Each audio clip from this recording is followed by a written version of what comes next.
আসসালামু আলাইকুম। এটিএন বাংলা সংবাদে সবাইকে স্বাগত জানাচ্ছি আসিফুর রহমান সাগর। শুরুতেই ইউপে সংবাদ শিরোনাম। বিএনপির ব্যর্থ নেতৃত্বকে সরে দাঁড়ানোর আহ্বান খন্দকার মোশাররফ ও ব্যারিস্টার মওদুদের। ত্যাগী নেতাকর্মীদের দায়িত্ব দেওয়ার তাগিদ।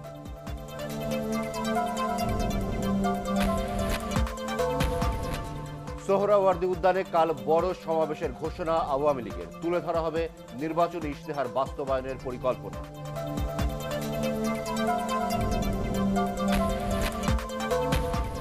ভারতীয় প্রতিষ্ঠানে সরবরাহ করা ক্যাপসুল মানসম্মত না হয় ভিটামিন এ প্লাস ক্যাম্পেইন স্থগিত, জানালেন স্বাস্থ্য প্রতিমন্ত্রী।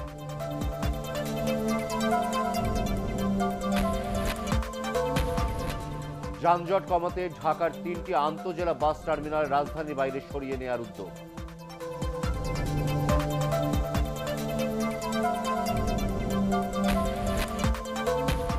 এবং ঢাকা আন্তর্জাতিক বাণিজ্য মেলায় উপচে পড়া ভিড়, বিক্রির শীর্ষে প্লাস্টিক পণ্য।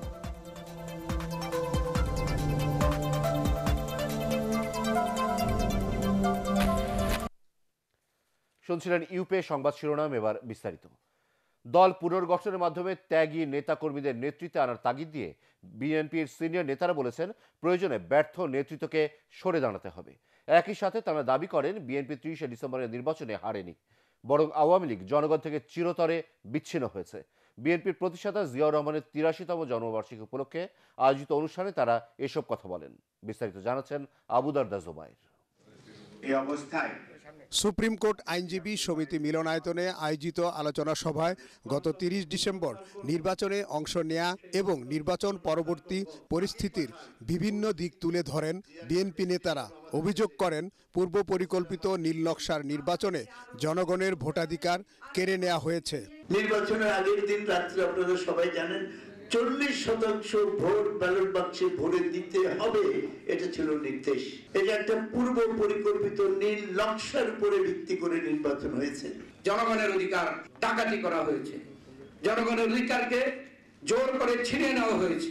দলীয় নেতাকর্মীদের হতাশ না হয়ে সাহসিকতার সাথে পরিস্থিতি মোকাবিলার পরামর্শ দেন দলের এই দুই নীতি নির্ধারক। ব্যর্থ নেতৃত্বকে দলের পদ ছেড়ে দেওয়ার আহ্বান জানান তারা। দলের জন্য নিবেদিত প্রাণ হিসেবে কাজ করেছে, তাদেরকে সামনে দিয়ে এনে দলকে পুনর্গঠন করতে হবে। দরকার হলে আমরা যারা আমাদের বয়স হয়ে গেছে আমরা সরে যাব, তারপরেও এই দলটা কিন্তু রাখতে হবে। এই নির্বাচনে যারা পরীক্ষিত নেতা কর্মীদেরকে নেতৃত্বে আনতে হবে। আমরা যারা ব্যর্থ বলে পরিচিত হয়েছি, তারা আমাদের ক্ষমতা, আমাদের পদ আমরা ছেড়ে দিতে হবে তরুণদের জন্য। একাদশ জাতীয় সংসদ নির্বাচনের মাধ্যমে আওয়ামী লীগ জনগণের কাছ থেকে বিচ্ছিন্ন হয়েছে বলে মন্তব্য করেন বিএনপি মহাসচিব। এই নির্বাচন একটা কাজ করেছে, যে আওয়ামী লীগকে চিরদিনের জন্য মানুষের মন থেকে দূরে সরিয়ে দিয়েছে। আমাদের যে সমস্ত ভাইরা আজকে কারারুদ্ধ হয়েছেন, আমাদের যে সমস্ত ভাইরা ক্ষতিগ্রস্ত হয়েছেন, তাদের পাশে আমাদের দাঁড়াতে হবে। আমাদের যে সমস্ত মায়েরা বোনেরা নির্যাতিত হয়েছেন, তাদের পাশে আমাদের দাঁড়াতে হবে। বিএনপি নেতারা আরো বলেন, জিয়াউর রহমান বাংলাদেশি জাতীয়তাবাদের যে দর্শন দিয়ে গেছেন তা ধারণ করে এগিয়ে যাবে দলটি। আবু দারদা জোবায়ের, এটিএন বাংলা, ঢাকা। আগামীকাল রাজধানীর সোহরাওয়ার্দী উদ্যানে বড় সমাবেশের ঘোষণা দিয়েছেন আওয়ামী লীগ সাধারণ সম্পাদক ওবায়দুল কাদের। এতে নির্বাচনী ইশতেহার বাস্তবায়নের পরিকল্পনা তুলে ধরবেন প্রধানমন্ত্রী শেখ হাসিনা। এছাড়া কেউ যেন ক্ষমতার অপব্যবহার করতে না পারে, সেজন্য তিনি আওয়ামী লীগ নেতাকর্মীদের প্রয়োজনীয় নির্দেশনা দেবেন। সোহরাওয়ার্দী উদ্যানে সমাবেশের প্রস্তুতি পরিদর্শনের সময় ওবায়দুল কাদের এসব কথা বলেন। আপেল মাহমুদের রিপোর্ট। একাদশ জাতীয় সংসদ নির্বাচনে বিজয়ের পর রাজধানীর সোহরাওয়ার্দী উদ্যানে প্রথমবারের মতো মহাসমাবেশ করতে যাচ্ছে আওয়ামী লীগ। সকালের সমাবেশের প্রস্তুতি দেখতে উদ্যানের মাঠে আসেন দলটির সাধারণ সম্পাদক ওবায়দুল কাদের। ঢাকার সব রাস্তাই মিলে যাবে সোহরাওয়ার্দী উদ্যানের এই জনসমুদ্রে। এটা জনসভা না, সমাবেশও নয়, এটা হয়ে যাবে বিশাল একটা জনসমুদ্র। দুর্নীতি, মাদক ও সন্ত্রাসের বিরুদ্ধে যুদ্ধ ঘোষণা সহ সমাবেশ থেকে নেতাকর্মীদের দলের সভাপতি প্রয়োজনীয় দিক নির্দেশনা দিবেন বলে জানান তিনি। ক্ষমতার অপব্যবহারের বিরুদ্ধে কথা বলবেন, দুর্নীতির বিরুদ্ধে তিনি অভিযান জোরদার করতে বলবেন। দুর্নীতি, মাদক, সন্ত্রাস, এই তিনটি বিষয়কে গুরুত্ব দেবেন। এই তিনটি বিষয়ে তিনি যেটা নির্বাচনী প্রচার অভিযানে তিনি বলেছিলেন, সেটা আবারও পুনর্ব্যক্ত করবেন। আরেকটা বিষয়, সবচেয়ে বড় বিষয় হচ্ছে নির্বাচনী ইশতেহারে যে অঙ্গীকার তিনি জাতির কাছে করেছেন, সে অঙ্গীকার বাস্তবায়নের বিষয়টি তিনি তুলে ধরবেন। এদিকে মহাসমাবেশ সফল করতে বঙ্গবন্ধু এভিনিউর দলীয় কার্যালয়ে মহানগর আওয়ামী লীগের বর্ধিত সভায় সমাবেশকে কেন্দ্র করে নেতাকর্মীদের সংযত আচরণের নির্দেশ দেন তথ্যমন্ত্রী। আমাদের আচার আচরণে যেন কেউ কারো বিরক্তির কারণ না হয়, আমাদের আচার আচরণ সেই দিকে আমাদেরকে খেয়াল রাখতে হবে। মহাসমাবেশ বর্ণিল ও শৃঙ্খলার মাধ্যমে শান্তিপূর্ণভাবে শেষ করার অনুরোধ জানান তিনি। আপিল মাহমুদ, এটিএন বাংলা, ঢাকা। আওয়ামী লীগের ইতিহাসে এবারই জাতীয় সংসদের সংরক্ষিত মহিলা আসনে সবচেয়ে বেশি মনোনয়ন ফর্ম বিক্রি হয়েছে। দুপুর পর্যন্ত প্রায় ১,৫০০ মনোনয়ন ফর্ম বিক্রি হয়। ত্যাগী ও যোগ্য নেতাকর্মীদের পাশাপাশি সাংস্কৃতিক অঙ্গন সহ পেশাজীবী নারীরাও কিনেছেন সংরক্ষিত আসনে এমপি পদে আওয়ামী লীগের মনোনয়ন ফর্ম। বিস্তারিত জানাচ্ছেন শেখ নাজমুল হক সৈকত। টানা 4 দিন সংরক্ষিত নারী আসনে দলীয় মনোনয়ন ফর্ম বিক্রি করল আওয়ামী লীগ। এবার নারী আসনে ফর্ম বিক্রি রেকর্ড পরিমাণ বলে মনে করছে দলটি। মনোনয়ন ফর্ম বিক্রির শেষ দিনেও ধানমন্ডিতে দলীয় সভাপতির রাজনৈতিক কার্যালয়ে ছিল নেতাকর্মীদের ভিড়। এদিন ফর্ম বিক্রির চেয়ে ফর্ম জমা পড়েছে বেশি। রাজনৈতিক বিভিন্ন ত্যাগ ও যোগ্যতা তুলে ধরে আগ্রহী প্রার্থীরা বাংলাদেশের অগ্রযাত্রায় সামিল হতে চেয়েছেন। 2002 সালে যুব মহিলা লীগের আমি সদস্য সচিব নির্বাচিত হই এবং তার আগে আমি ছাত্র জীবনে ছাত্রলীগ করি রাজশাহী ইউনিভার্সিটিতে, তারপরে ওয়ার্ড মহিলা লীগেও ছিলাম। আমি যখন যুব মহিলা লীগের সদস্য সচিব হই আমি তখন কারাবরণ করি এবং নির্যাতিত হই। 1/11-এর সময় দেশরত্ন জননেত্রী শেখ হাসিনার মুক্তির দাবিতে পুরো রাজপথ জুড়ে আমরা অবস্থান করেছি। আওয়ামী লীগের মনোনয়নপত্র সংগ্রহ এবং জমা দেয়ায় পিছিয়ে ছিলেন না চলচ্চিত্র জগতের তারকারাও। আমাকে যদি মনোনয়ন দেওয়া হয় তাহলে সেই অঙ্গীকারনামাকে মাথায় রেখে, দলের প্রতি শ্রদ্ধা রেখে, সংবিধান অনুযায়ী একজন সংসদ সদস্যের যে দায়িত্ব সেটা আস্থার সাথে, নিষ্ঠার সাথে, সততার সাথে পালন করব। আপা, আমাদের জননেত্রী শেখ হাসিনা আপা যদি আমাদের মাথায় একটু হাত রাখেন, একটু ওনার পাশে কাজ করার সুযোগ দেন। দলের দপ্তর সম্পাদক আব্দুস সোবহান গোলাপ জানান, নারী আসনে দলীয় মনোনয়ন ফর্ম বিক্রি শেষ হলেও জমা নেওয়ার সময় আরও 2-1 দিন বাড়তে পারে। জমা যারা দিচ্ছে এরা কিন্তু রাজপথে লড়ার বিষয় নেই। দুঃসময় দুর্দিনে এরা মাঠে ছিল, আওয়ামী লীগের বিভিন্ন কর্মসূচিতে অংশগ্রহণ করেছে। আজকে হয়তো 100-200 মতো যদি যায়, আমার টোটাল 1500 থেকে 1600 ফর্ম বিক্রি হবে বলে বিশ্বাস করি, বিপুল সারা। 50টি সংরক্ষিত মহিলা আসনের মধ্যে আওয়ামী লীগ পাবে 43টি আসন, আর জাতীয় পার্টি ও বিএনপি সহ বিভিন্ন রাজনৈতিক দল পাবে বাকি 60টি সংরক্ষিত মহিলা আসন। শেখ নাজমুল হক সৈকত, এটিএন বাংলা, ঢাকা। ভারতীয় প্রতিষ্ঠানে সরবরাহ করা লাল রঙের ভিটামিন এ ক্যাপসুল মানসম্মত না হয় ভিটামিন এ প্লাস ক্যাম্পেইন স্থগিত করা হয়েছে বলে জানিয়েছেন স্বাস্থ্য প্রতিমন্ত্রী ডাক্তার মুরাদ হাসান। কিশোরগঞ্জ সার্কিট হাউসে ভিটামিন এ ক্যাপসুলের নমুনা দেখতে গিয়ে তিনি একথা জানান। শিগগিরই নতুন তারিখ ঘোষণা করে শিশুদের ভিটামিন এ ক্যাপসুল খাওয়ানো হবে বলেও জানান তিনি। আগামীকাল দেশব্যাপী ভিটামিন এ প্লাস ক্যাম্পেইন হওয়ার কথা ছিল। টিসোল নাম, মুম্বাইয়ের, ইন্ডিয়া। এই কোম্পানির এই ওষুধ যারা মানে আমাদের প্রকিউর করতে হয়েছে টেন্ডারের মধ্য দিয়ে, যেটা এই ইন্ডিয়ান কোম্পানিকে আমাদের মন্ত্রণালয় থেকে আমরা পারমিট করতে চাইনি, যেটা ওরা আদালতে মামলা করে এই প্রকিউরমেন্টের জন্য তারা বাধ্য করেছে। আমার সেই ওষুধটার সম্পর্কে কিছু অভিযোগ এসেছে, যেটা এই ক্যাপসুলের এই যেভাবে বোতলজাত করা আছে আমরা দেখতে পেলাম যে এই ওষুধগুলো একটার সাথে আরেকটা লেগে আছে। এই স্যাম্পলটি আমাদের ড্রাগ টেস্টিং ল্যাবরেটরিতে ঢাকায় নিয়ে আমরা পরীক্ষা করে দেখব। ঢাকার 3টি আন্তজেলা বাস টার্মিনাল রাজধানীর বাইরে সরিয়ে নেওয়ার উদ্যোগ নিয়েছে ঢাকা পরিবহন সমন্বয় কর্তৃপক্ষ ডিটিসিএ। রাজধানীর প্রবেশমুখে যানজট কমাতে এই সিদ্ধান্তের কথা জানিয়েছেন ডিটিসিএর নির্বাহী পরিচালক খন্দকার রাকিবুর রহমান। তবে পরিবহন বিশেষজ্ঞরা বলছেন, ব্যক্তিকেন্দ্রিক গণপরিবহন ব্যবস্থা চালু থাকলে টার্মিনাল দূরে নিলেও যানজট কমবে না। আরও জানাচ্ছেন মাহবুব কবির চপল। ঢাকার 3টি আন্তজেলা বাস টার্মিনাল গাবতলী, মহাখালী, সায়দাবাদ থেকে প্রতিদিন 5 থেকে 6000 বাস বিভিন্ন জেলায় যাতায়াত করে। টার্মিনালগুলো রাজধানীর বাইরে করা হলেও শহরের পরিধি বাড়ায় এগুলো ভেতরে চলে এসেছে। রাস্তা দখল করে যাত্রী ওঠানামা করায় টার্মিনালের আশপাশে সৃষ্টি হচ্ছে যানজট, চাপ পড়ছে অন্য সড়কেও। অবস্থা বিবেচনায় গাবতলী বাস টার্মিনালকে সাভার, মহাখালীকে গাজীপুরের চৌরাস্তা, সায়দাবাদ টার্মিনালকে কাঁচপুরে সরিয়ে নেওয়া হচ্ছে। আর কেরানীগঞ্জে হচ্ছে আরেকটি আন্তঃজেলা বাস টার্মিনাল।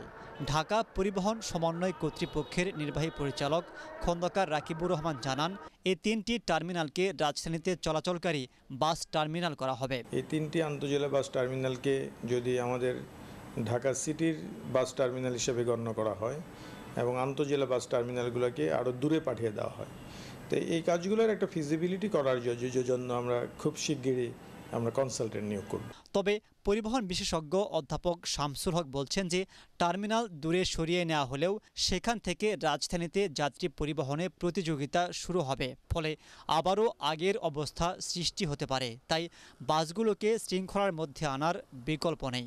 আমি সিস্টেমটাকে রেখে প্রজেক্ট সর্বস্ব দর্শন দিয়ে যদি আমি যানজট কমাতে চাই, দূরে যেতেই থাকবে আর একটা বাস ধরার জন্য শহর থেকে 50টা ছোট ছোট গাড়ি তৈরি হবে, নামার পর আবার 50টা ঢুকবে। ওয়ারেস এটাকে একটা ইন্টিগ্রাল পার্ট হিসাবে আমি সিস্টেম কারেকশন করে এক কোম্পানি ঢুকা এবং বের হওয়ার জন্য কোনো বিরূপ প্রতিক্রিয়া নাই, তাহলে কিন্তু দেখা যাবে ছোট ছোট টার্মিনালের ডেফিনেশন অনুযায়ী টার্মিনাল এবং তার কোনো বিরূপ প্রতিক্রিয়া নাই, এবং সেইভাবে যদি করা যায় তাহলেই কিন্তু টেকসই সমাধান পাবো। যাদের স্বার্থ সংশ্লিষ্ট ব্যাপারটা এটার সাথে জড়িত, ঢাকার গণপরিবহনের সাথে, সেখানে শুধু মালিকেরা না, অনেকে মানবে না। কিন্তু আশার বাণী হলো এটা জনাব আনিসুল হক সাহেব সহ আরও বিগত 2-3 বছর আগে যখন শুরু করেছিলাম, অর্থ সচিবের সাথে বৈঠক করেছিলাম, এটা নিয়ে 7-8টা আমি সভা করেছি। ঢাকায় পরিবহনে শৃঙ্খলা ফেরাতে সরকারকে কঠিন সিদ্ধান্ত নিতে হবে বলে মনে করেন পরিবহন বিশেষজ্ঞরা। মাহবুব কবির চপল, এটিএন বাংলা, ঢাকা। রাজধানীর বাজারগুলোতে কমেনি চালের দাম, বাড়তি দামে বিক্রি হচ্ছে ডাল, আদা ও রসুন। নির্বাচনের পর থেকে এসব পণ্যের ঊর্ধ্বগতির জন্য মিল মালিক ও মজুতদারদের দুষছেন বিক্রেতারা। আর ক্রেতারা বলছেন বাজার পরিস্থিতি স্বাভাবিক করতে সরকারকে কঠোর অবস্থান নিতে হবে। আদ্দিন সজীবের রিপোর্ট। এই তো গেল অগ্রহায়ণেই নতুন চাল উঠেছে ঘরে ঘরে। স্বাভাবিকভাবেই কমবে চালের দাম, স্বস্তি থাকার কথা ছিল সবার মধ্যেই, কিন্তু দাম তো কমেইনি, উল্টো বেড়েছে। কিছুদিন হলো নতুন মন্ত্রিসভা গঠন হয়েছে, এর মধ্যে চাল ব্যবসায়ীদের সঙ্গে বৈঠকও করেছে সরকার। আশ্বাস ছিল দাম কমবে, কিন্তু আসলেই কমেছে কি? এখন তো বর্তমানে চালের সিজন, এখন তো কমার কথা, কিন্তু হঠাৎ করে বাইরে গেছে। মেল মালিকরা চাল আটকে তো দাম তো বাড়াইছে। মোকামেরা মেলেরা বলতেছে যে ধানের দাম বাড়তি, সরকার পাকাতে ধান চাল কিনছে, এই কারণে মার্কেট নাকি ধানটা শর্ট হয়েছে। বিক্রেতাদের অভিযোগের তীরটা মিল মালিকদের দিকেই, তাদের কারসাজিতেই নাকি ঘটছে সব। মানুষ কিছু বুঝতে না পারতেই মানে ভোট করে চালের দাম 4 টাকা 5 টাকা বেড়ে গেছে। মোটা চালটা বিশেষ করে 2 থেকে 3 টাকা বাড়ছে। এখন আমাদের তো ভাই, আমরা তো সাধারণ মানুষ, আমাদের তো মনে করেন 1 কেজি চালের 3 টাকা বেড়ে গেলে তো অনেক টাকা বেড়ে যায়। এই জায়গাগুলি একটা মানে দ্রব্যের দামের জন্য নির্ভর করে, সেই জায়গাগুলি যদি আমাদেরকে একেবারে ওভাবে ফিক্স করে দেওয়া যেত যে ট্রাক ভাড়া এরকম লাগবে, গ্রোয়ারের কাছ থেকে এরকম কেনা হবে, বাজারে আসলে এই ভ্যারিয়েন্সগুলি আছে, এগুলো ফিক্স থাকবে, তাহলে হয়তো আমাদের জন্য সহজ হতো। ভাতের মতোই সাধারণ মানুষের অতি জরুরি ভোগ্যপণ্য ডাল, সেটিও প্রায় নাগালের বাইরে। ডালে থেকে 10 থেকে 12 টাকা করে মসুর ডালে বাড়ছে। যেমন যে মসুর ডাল আমরা বিক্রি করছি 80 টাকা কেজি, 85 টাকা, বর্তমানে এগুলা 100 টাকা 95 টাকা কেজি বেশি। কেজিতে 10 থেকে 12 টাকা আমরা কিনে আনি। 1 কেজি মুগ ডালে 8 থেকে 10 টাকা করে বাড়ছে। নির্বাচন, পরিবহন সংকট ইত্যাদি নানান অজুহাতে বেশ কিছুদিন ধরেই বাড়তি দামে বিক্রি হচ্ছে আদা ও রসুনও। এক্সকিউজের সবচেয়ে বড় কারণটা হচ্ছে নির্বাচন, কিন্তু আমরা সবাই জানি নির্বাচনে কিন্তু এবার কোনো হরতাল বা এই টাইপের কোনো প্রবলেম হয় নাই। যেহেতু হয় নাই, তো আলটিমেটলি এইগুলো শুধু এক্সকিউজ। তা আমি মনে করি, আমরা সবাই আসলে মনে করি জিনিসপত্রের যেগুলো দাম বেশি, এগুলোর ব্যাপারে গভর্নমেন্টের আরেকটু মানে ইন্সপেকশন বা তাদের আরেকটু মানে ডিফেন্ড করা উচিত। নিয়ন্ত্রণ যদি সরকার এটাকে চেষ্টা করে তাহলে করতে পারবে, তাছাড়া আমাদের তার কিছু করার নেই। এটা সরকার যদি চেষ্টা করে তাহলে পারবে। তবে স্থিতিশীল আছে মাছ মাংসের বাজার। আদ্দিন সচিব, এটিএন বাংলা, ঢাকা। সাপ্তাহিক ছুটির দিনে ঢাকা আন্তর্জাতিক বাণিজ্য মেলায় ছিল উপচে পড়া ভিড়। মেলা শুরুর 10 দিন অতিবাহিত হয়, স্বাভাবিকভাবেই বেড়েছে দর্শক সমাগম। পছন্দের পণ্য কেনার পাশাপাশি একটু বিনোদনে মাতেন ক্রেতা দর্শনার্থীরা। এক স্থানে আন্তর্জাতিক মানের সব ধরনের পণ্যের সমাহার থাকায় প্রয়োজনীয় কেনাকাটা সারেন অনেকেই। আরিফ হোসেনের রিপোর্ট। এবছর আন্তর্জাতিক বাণিজ্য মেলা শুরুর পর থেকে শুক্রবারই সবচেয়ে বেশি টিকিট বিক্রি হয়েছে বলে জানান আয়োজক কর্তৃপক্ষ। এবারের মেলা ভিন্ন আঙ্গিকে সাজানো হয়েছে। দর্শনার্থীদের জন্য মেলার ভেতরে রাখা হয়েছে খোলামেলা স্থান। এছাড়া মা ও শিশু কেন্দ্র, শিশু পার্ক, ই পার্ক সহ পর্যাপ্ত এটিএম বুথ রয়েছে মেলায়। অনেক ভালো লেগেছে, আমরা অনেক কিছু কিনছি। মেলা ঘুরে ঘুরে দেখেছি, খুব ভালো লাগে। ভিড় না হলে আসলে মেলাটা ঠিক জমে না, খুব ভালো লাগছে। মেলা তো একটু মজা করার জন্যই। দর্শক সমাগম বাড়ায় স্টল মালিক কর্মচারীরা পার করছেন ব্যস্ত সময়। ব্যবসায়ীরা জানান এখন পর্যন্ত শুক্রবারই তাদের সর্বোচ্চ বিক্রি হয়েছে। প্রত্যেকটা কাস্টমারকেই বলবো সশরীরে এসে পণ্য দেখুন, প্রাইস যাচাই করুন, তারপরে প্রোডাক্ট কেনুন। আশানুরূপ সাড়া অবশ্যই পাচ্ছি আমরা, কারণ আশানুরূপ সাড়া না পেলে আমরা প্রতি বছর এখানে আসতাম না। আমরা ধারাবাহিকভাবে বেশ কয়েক বছর ধরে আমরা এই মেলায় অংশগ্রহণ করছি এবং আমরা ব্যাপক সাড়া পাচ্ছি। মেলায় বিক্রির শীর্ষে আছে প্লাস্টিক পণ্য, এছাড়া ঘর সাজানো জিনিসপত্র, রান্নার সরঞ্জাম ও গার্মেন্টস পণ্যের স্টলগুলোতে সমাগম বেশি ক্রেতাদের। তবে বিদেশি প্যাভিলিয়নগুলোর দিকেই দর্শনার্থীদের আকর্ষণ সবচেয়ে বেশি। ফরেন স্টল থেকে বিভিন্ন যে প্রোডাক্টগুলো আমাদের দেশে অ্যাভেলেবেল না, ওগুলাই রিজনেবল প্রাইস না, একটু বেশি নেওয়া হচ্ছে। এখানে আসলে অনেক প্রোডাক্ট পাওয়া যায় একত্রে, সেটা মার্কেটে অ্যাভেলেবল না অনেক ক্ষেত্রে। এখান থেকে ব্র্যান্ডের জিনিসগুলো ভালোভাবে পাওয়া যায় একত্রে বেশি, তারপরে নিলাম, ভালো লাগছে তাই। বাণিজ্য মন্ত্রণালয়ের রপ্তানি উন্নয়ন ব্যুরোর আয়োজনে রাজধানীর শেরেবাংলা নগরে 9 জানুয়ারি শুরু হওয়া ঢাকা আন্তর্জাতিক বাণিজ্য মেলা চলবে 8 ফেব্রুয়ারি পর্যন্ত। আরিফ হোসেন, এটিএন বাংলা, ঢাকা। জাতীয় ঐক্যফ্রন্টের শীর্ষ নেতা ডক্টর কামাল হোসেন একবারও বঙ্গবন্ধু হত্যার বিচার চাননি বলে অভিযোগ করেছেন আইনমন্ত্রী আনিসুল হক। ব্রাহ্মণবাড়িয়ার আখাউড়া উপজেলা পরিষদ মাঠে আয়োজিত গণসংবর্ধনায় তিনি এ অভিযোগ করেন। এ সময় তিনি আরও বলেন, 21শে আগস্ট গ্রেনেড হামলা মামলায় বিএনপির ভারপ্রাপ্ত চেয়ারম্যান তারেক রহমান দণ্ডপ্রাপ্ত আসামি। তাকে বিদেশ থেকে ফিরিয়ে এনে বিচারের রায় কার্যকর করা হবে বলেও জানান আইনমন্ত্রী।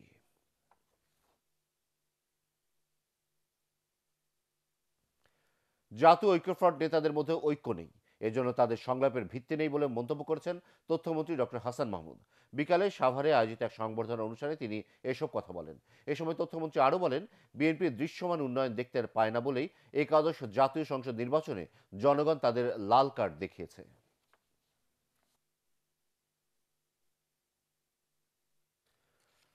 আগামী ইরি মৌসুমে ধানের ন্যায্য মূল্য নিশ্চিত করতে কৃষক পর্যায়ে ধান কেনার বিষয়ে এখনও চূড়ান্ত সিদ্ধান্ত হয়নি বলে জানিয়েছেন খাদ্যমন্ত্রী সাধন চন্দ্র মজুমদার। তবে তিনি এও জানান, সরকার ধান চালের দাম বেঁধে দিয়েছে। মিলাররা সরকারিভাবে কিনে গুদামে চাল সরবরাহ করলে বাজারে কোনো প্রভাব পড়বে না বলেও মন্তব্য করেন খাদ্যমন্ত্রী। নওগাঁর পত্নীতলা উপজেলার নজিপুর খাদ্য গুদাম পরিদর্শন শেষে সাংবাদিকদের তিনি এসব কথা বলেন। পরে খাদ্য গুদামে একটি আম গাছের চারা রোপণ করেন খাদ্যমন্ত্রী। উত্তরাঞ্চলে পোশাক শিল্প সম্প্রসারণে সরকার পরিকল্পনা নেবে বলে জানিয়েছেন বাণিজ্যমন্ত্রী টিপু মুন্সি। রংপুরের কাউনিয়া উপজেলার ট্যাপা মধুপুরে এক সংবর্ধনা অনুষ্ঠান শেষে তিনি একথা জানান। এ সময় তিনি আরও বলেন, শিগগিরই রংপুরে গ্যাস সরবরাহের সম্ভাবনা রয়েছে। এতে পোশাক শিল্প কারখানা স্থাপনের ব্যাপারে সুযোগ সৃষ্টি হবে। পোশাক শিল্পের পাশাপাশি উত্তরাঞ্চলে কৃষিভিত্তিক শিল্প, কৃষি গবেষণা ও হাইটেক পার্ক স্থাপনের ব্যাপারে প্রয়োজনীয় উদ্যোগ নেওয়ার কথাও জানান তিনি। বাণিজ্যমন্ত্রী বলেন, আগামী 3 মাসের মধ্যে রংপুর সহ উত্তরাঞ্চলের উন্নয়নের সুনির্দিষ্ট পরিকল্পনা নেওয়া হবে। বন ও হাওরকে বাঁচিয়ে রাখতে সংশ্লিষ্ট কর্মকর্তা কর্মচারীদের সর্বাত্মক সহযোগিতা করা হবে বলে জানিয়েছেন পরিবেশ, বন ও জলবায়ু পরিবর্তন মন্ত্রী মোহাম্মদ শাহাবুদ্দিন। বিকালে মৌলভীবাজারের জুড়ি উপজেলা চত্বরে গরিব ও দুস্থদের মধ্যে কম্বল বিতরণ অনুষ্ঠানে তিনি একথা জানান। এ সময় তিনি আরও বলেন, হাওর না বাঁচলে মাছ থাকবে না, আর বন উজাড় হয়ে গেলে পশু পাখি হারিয়ে যাবে। চীনের উইঘুর ও ফিলিস্তিনের মুসলমানদের উপর নির্যাতনের প্রতিবাদে রাজধানীতে বিক্ষোভ মিছিল করেছেন ইসলামী আন্দোলন বাংলাদেশের নেতাকর্মীরা। বাদ জুম্মা বায়তুল মুকাররম জাতীয় মসজিদের উত্তর গেট থেকে বের হয়ে মিছিলটি নগরের বিভিন্ন এলাকা ঘুরে।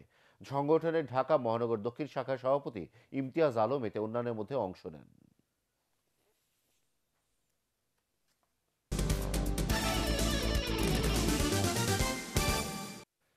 শিক্ষার্থীদের সেবার ব্রত নিয়ে চিকিৎসা শাস্ত্র অধ্যয়নের আহ্বান জানিয়েছেন যশোর আদ্দিন সকিনা উইমেন্স মেডিকেল কলেজের বিশেষজ্ঞ চিকিৎসকরা। শহরের পুলেরহাটে মেডিকেল কলেজ অডিটোরিয়ামে অষ্টম ব্যাচের ছাত্রীদের শিক্ষা কার্যক্রমের উদ্বোধনী অনুষ্ঠানে তারা এই আহ্বান জানান। যশোর থেকে শায়নারা বেগমের রিপোর্ট, জানাচ্ছেন রাজীব সাহা। ঐতিহ্যের ধারাবাহিকতায় এগিয়ে চলেছে যশোরের Addin Sakina women's medical college ও হাসপাতাল।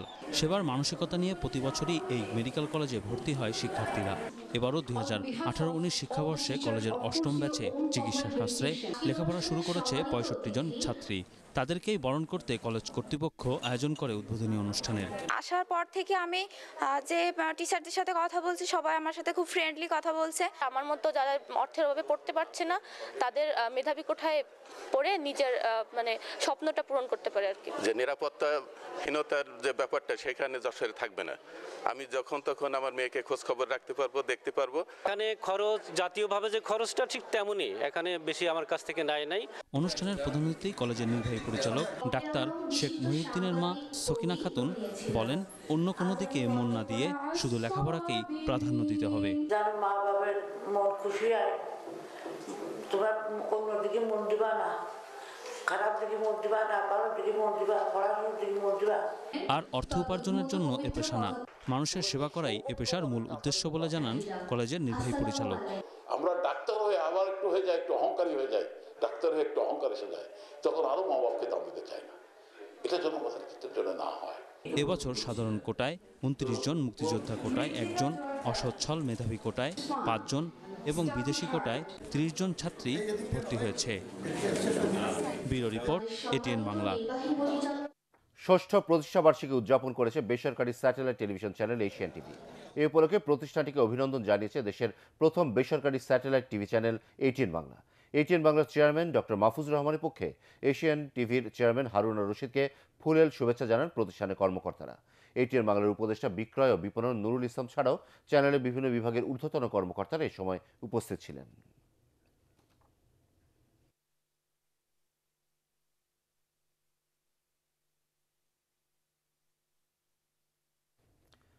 তরুণ প্রজন্মকে সাংস্কৃতিক চর্চায় উদ্বুদ্ধ করতে সবাইকে একযোগে কাজ করার আহ্বান জানিয়েছেন নৌ পরিবহন প্রতিমন্ত্রী খালিদ মাহমুদ চৌধুরী।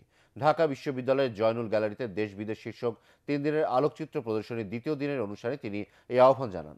সংসদ সদস্য পঙ্কজ দেবনাথ, ঢাকা বিশ্ববিদ্যালয়ের সাবেক উপাচার্য মশ আরেফিন সিদ্দিক এ সময় অন্যান্যের মধ্যে উপস্থিত ছিলেন। অভিনেতা অধ্যাপক মুমতাজ উদ্দিন আহমদের 85তম জন্মদিন উপলক্ষে রাজধানীতে এক অনুষ্ঠানের আয়োজন করা হয়।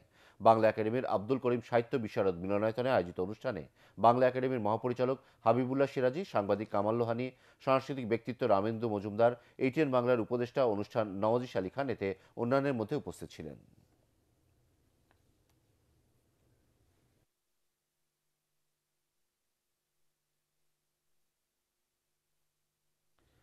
এবার স্ট্যান্ডার্ড ব্যাংক বাণিজ্য সংবাদ।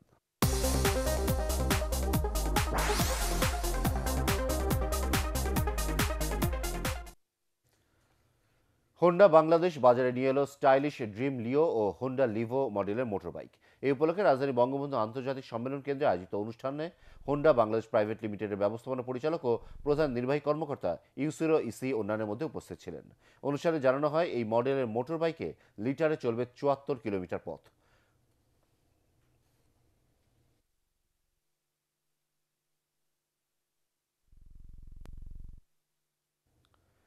ইউনিয়ন ব্যাংক লিমিটেডের বার্ষিক ব্যবসা সম্মেলন 2019 অনুষ্ঠিত হয়েছে। রাজধানীতে আয়োজিত সম্মেলনে ব্যাংকের ব্যবস্থাপনা পরিচালক ওমর ফারুক, অতিরিক্ত ব্যবস্থাপনা পরিচালক ABM মোকাম্মেল হক চৌধুরী, উপব্যবস্থাপনা পরিচালক হাসান ইকবাল, নজরুল ইসলাম, SEVP গোলাম মোস্তফা উপস্থিত ছিলেন। ব্যাংকের সব শাখা ব্যবস্থাপক ও প্রধান কার্যালয়ের বিভাগীয় প্রধানরা এতে যোগ দেন।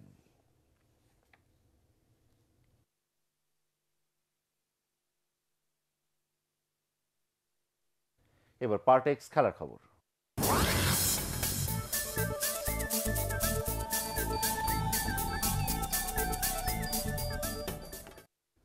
নোফেল স্পোর্টিং ক্লাবকে 2-1 গোলে হারিয়ে বাংলাদেশ প্রিমিয়ার ফুটবল লিগের শুভ সূচনা করেছে আবাহনী লিমিটেড। বঙ্গবন্ধু জাতীয় স্টেডিয়ামে অনুষ্ঠিত ম্যাচের 8 মিনিটেই রুবেল মিয়ার গোলে এগিয়ে যায় আকাশী সাদা জার্সিধারীরা। এরপর আবাহনী রক্ষণ কাঁপিয়ে দেয় নোফেল স্পোর্টিং ক্লাব। এরই ধারাবাহিকতায় প্রথমার্ধের ইনজুরি সময়ে কামরুল ইসলাম সমতায় ফেরান দলটিকে। দ্বিতীয়ার্ধের সমানতালে লড়েও স্ট্রাইকারদের ব্যর্থতায় গোলের সুযোগ নষ্ট করে উভয় দল। 87 মিনিটে ফয়সাল আহমেদের শীতুলের শট গোলরক্ষকের হাত ফসকে বের হয়ে গেলে স্বস্তির জয় পায় আবাহনী। আরেক খেলায় শেখ জামাল ধানমন্ডি ক্লাবকে 1-0 গোলে হারায় বসুন্ধরা কিংস। বিপিএলে সিলেট সিক্সার্সকে 6 উইকেটে হারিয়েছে ঢাকা ডায়নামাইটস। সিলেট আন্তর্জাতিক ক্রিকেট স্টেডিয়ামে স্বাগতিকদের দেয়া 159 রানের টার্গেট তাড়া করতে নেমে 37 রানে 3 উইকেট হারায় ঢাকা। তবে ম্যাচ সেরা সাকিব আল হাসানের 41 বলে 61 রানের ইনিংস জয়ের পথ দেখায় পয়েন্ট টেবিলের শীর্ষ দলটিকে। সেই সাথে আন্দ্রে রাসেলের 21 বলে অপরাজিত 40 রানে 3 ওভার বাকি থাকতে 4 উইকেটে 163 রান করে ঢাকা ডায়নামাইটস। এর আগে টস জিতে ব্যাট করতে নেমে 8 উইকেটে 158 রান তোলে সিলেট সিক্সার্স। ডেভিড ওয়ার্নার 63 ও লিটন দাস করেন 27 রান। শ্বাসরুদ্ধকর ম্যাচে বিজিএমসিকে 29-28 গোলে হারিয়ে 29তম জাতীয় মহিলা হ্যান্ডবল টুর্নামেন্টের শিরোপা জিতেছে বাংলাদেশ আনসার। শহীদ এম মনসুর আলী জাতীয় হ্যান্ডবল স্টেডিয়ামে অনুষ্ঠিত ফাইনালের প্রথমার্ধে 14-13 গোলে এগিয়েছিল আনসার। টুর্নামেন্টের সেরা খেলোয়াড়ের পুরস্কার জেতেন আনসারের ইসমত আরা নিশি। এর আগে তৃতীয় স্থান নির্ধারণী ম্যাচে বাংলাদেশ পুলিশকে 30-29 গোলে হারায় জামালপুর। বাংলাদেশ অলিম্পিক অ্যাসোসিয়েশনের মহাসচিব সৈয়দ শাহেদ রেজা পুরস্কার বিতরণী অনুষ্ঠানে উপস্থিত ছিলেন।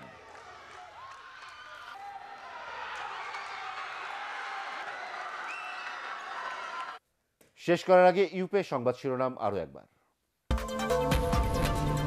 বিএনপির ব্যর্থ নেতৃত্বকে সরে দাঁড়ানোর আহ্বান খন্দকার মোশাররফ ও ব্যারিস্টার মওদুদের। ত্যাগী নেতাকর্মীদের দায়িত্ব দেওয়ার তাগিদ।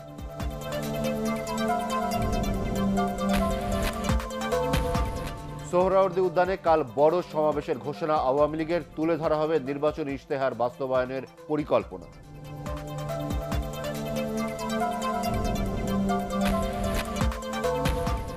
ভারতীয় প্রতিষ্ঠানে সরবরাহ করা ক্যাপসুল মানসম্মত না হওয়ায় ভিটামিন এ প্লাস ক্যাম্পেইন স্থগিত, জানালেন স্বাস্থ্য প্রতিমন্ত্রী।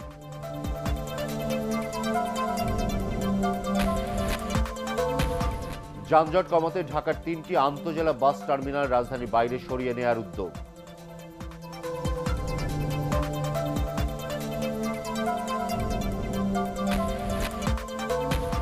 এবং ঢাকা আন্তর্জাতিক বাণিজ্য মেলায় উপচে পড়া ভিড়ে বিক্রির শীর্ষে প্লাস্টিক পণ্য।